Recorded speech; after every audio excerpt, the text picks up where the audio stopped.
This has been a very interesting season in terms of Tennessee football and an offense that we all thought we knew.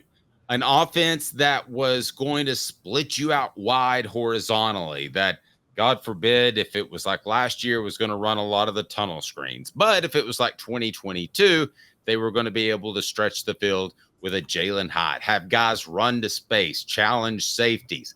That's what it was supposed to be. But as college football always does, it had an answer.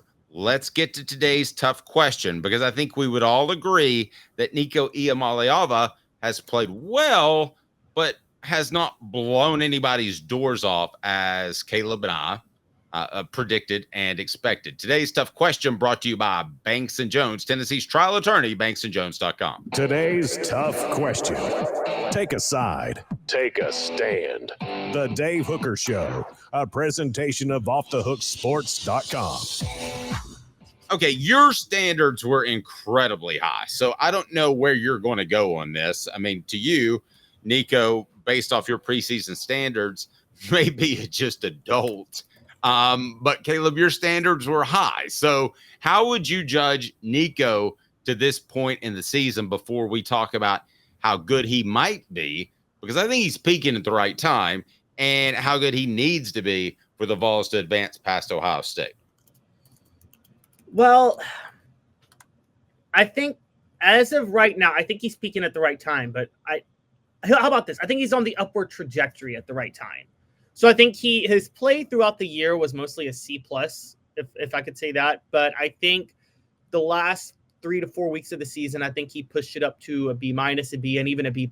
And I think Vanderbilt, he played an A- game, as I had on my report card. So I think he's playing at the last couple of weeks, he's been playing at an A level, and which is very good news for Tennessee. Now, you can point out that the level of competition has gotten easier. I think if you waited for competition, I would say Nico's in the B to B+ range right now, but getting better.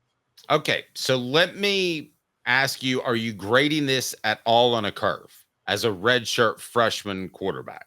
No, I don't do that with redshirt freshmen that are in the system that's designed for them to be great. I don't think this is 1995.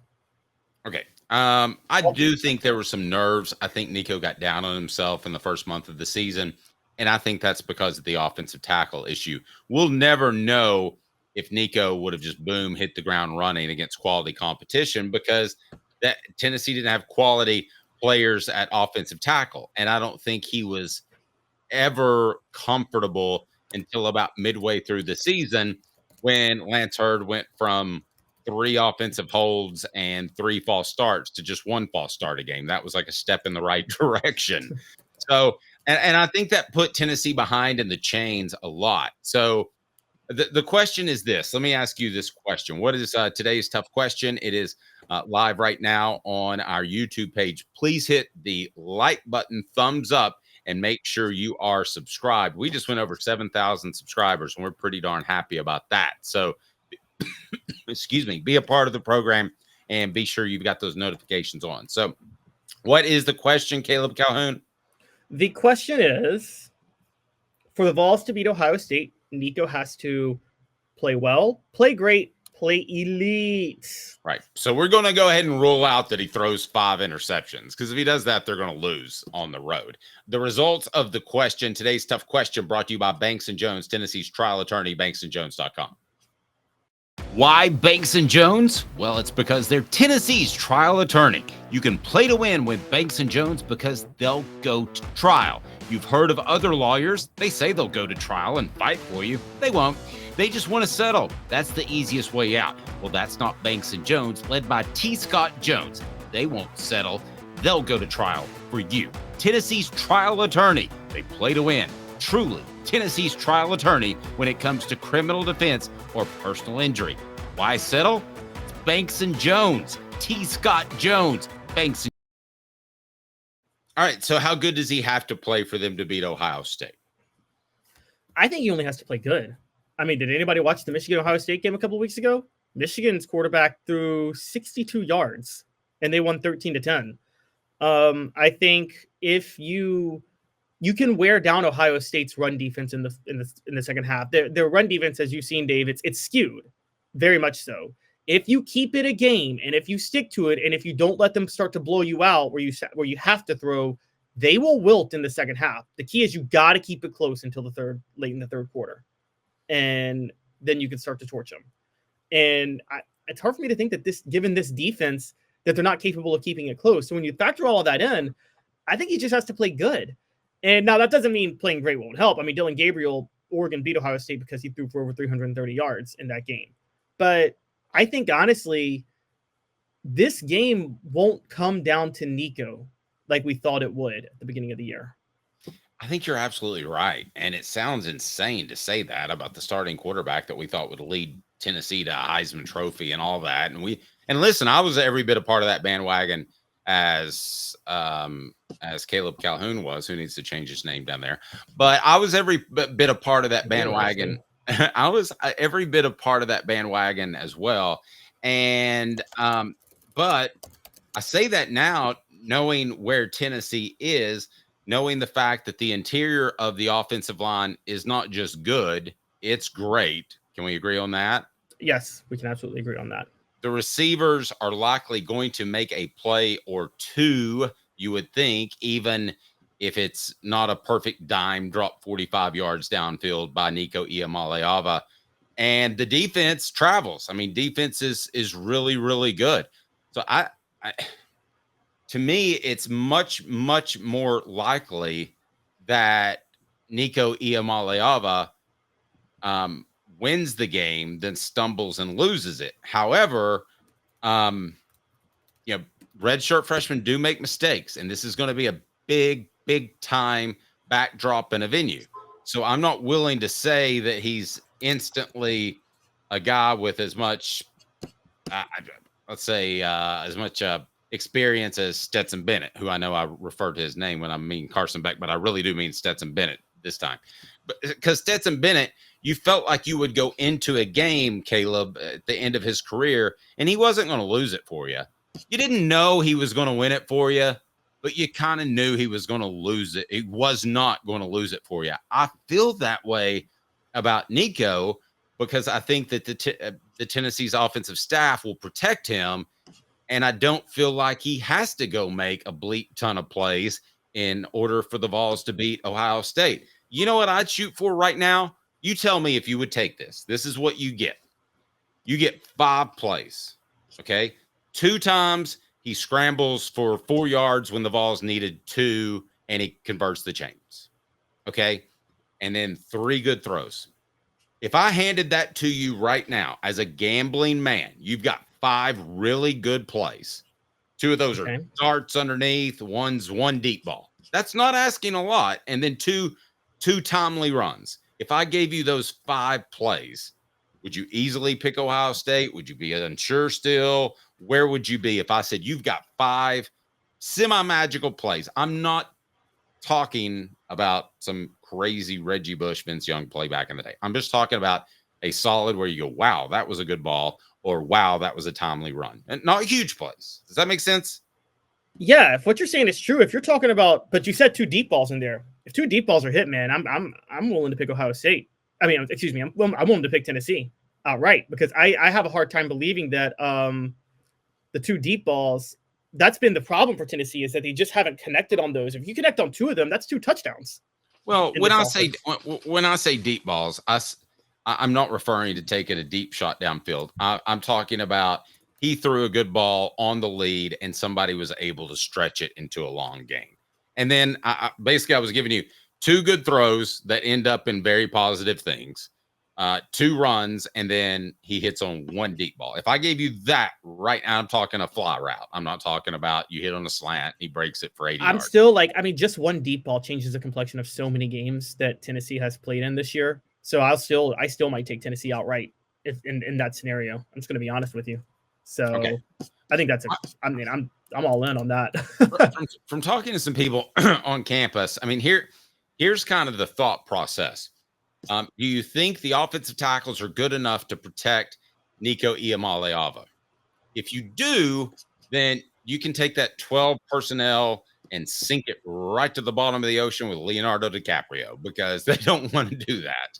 Now, if they have to do it, they will, and you'll see some 12 personnel. But I think if you see 12 personnel, which is the 2 tight end look, for any more than 20% of the game, based off what I've been told, then, and I'm including short yardage, Caleb, that's not what Tennessee wants to do. And they're still semi-concerned about John Campbell Jr.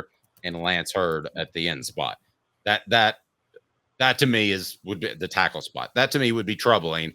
And so I think you'll know at the end of the first half whether or not Tennessee is doing what they want to do.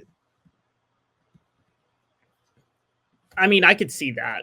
I mean, if they come out in 12 personnel for the entire first half, sorry, they don't trust their tackles and they think that they need to hunker down. But what if they just saw what Michigan did? What if they just saw what Michigan did and they're like, you know what, we want to keep this thing close and we want to wear Ohio State down until the second half because we trust our defense?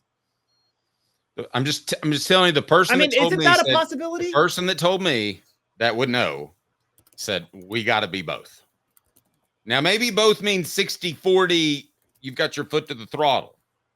Maybe it's not. I put the 20% in there, but I think they have to be both. I don't think they can show up in 12 personnel and just win on the road against a team that prides itself. You know, as bad as Ohio State looked against Michigan at the end of the game when Michigan was able to run the football, let's not forget that Ohio State does rank 4th in rush defense in the Big Ten.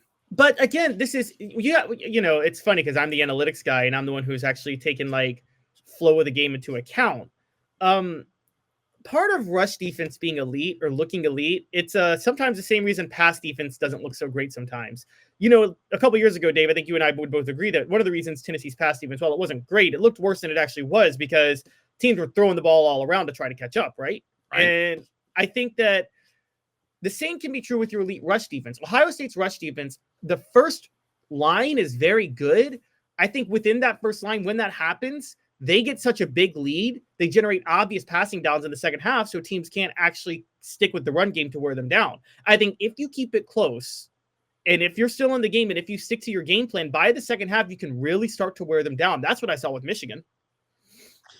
Well, I think you're onto something. The person that I talked to said that they would like to be able to, I mean, who wouldn't, get a couple of quick scores in the first half and then settle down into that 12 personnel, which they can do. And they can punish people with that. And that's all well and good. But you're going to be in a real dogfight if you don't hit a couple of those, like they hit against Vanderbilt, mostly in the second quarter. If you don't hit a couple of those, you're going to be in a dogfight. And I don't want to be in a dogfight on the road with a team that might suddenly start to believe. We talked a lot about this Ryan Day thing and how it could play against them. It could play for them, because I guarantee you the lion's share of the players on the Ohio State team love Ryan Day. Most coaches are beloved by their players for the most part, even if it's just 80%. I've been around some teams, 20% hated Philip Fulmer, and that's tough to overcome because that's a lot. But for the most part, if these guys start to believe, and I just don't think you want to be in a dogfight with them. I don't think you want to be in a fourth quarter tussle. I think you want to have leverage by a double-digit margin. I just think that is absolutely huge. And I was doing my Heisman. The reason you may wonder why is Dave getting so X's and O's. I did my Heisman trophy vote yesterday, so I go back and watch a ton of football. And so I've seen Ohio State quite a few times. I just don't think you want. I don't think you want to give any opportunity for their pride to show up. Okay, so you're saying pile it on early, don't stick with the running game plan. I'm saying for this game to go perfectly Tennessee's way, they hit on a couple of balls, they're up by a couple of scores, they get the ball first in the second half, and then they're able to perhaps tack it on to a 13, 16-point lead, and then Ohio State becomes one-sided. That's what I think Tennessee wants to do. But if those two, a couple long plays don't hit in the first half, then you may just go to 12 personnel. And sounds like you're saying Nico has to play great. Maybe not elite, but you think he has to play great. Again, no, I don't. If you get a couple in that first half, if you get a couple of clutch runs in which an RPO, he keeps it and turns a 3rd and 2 into a 1st and 10, and you get a couple of darts thrown down the middle. I'll even take the long ball out. Okay, so let me say 4 plays. I think you need 4 significant plays from Nico. I don't think you need greatness. 4 significant plays is not greatness, is it? No.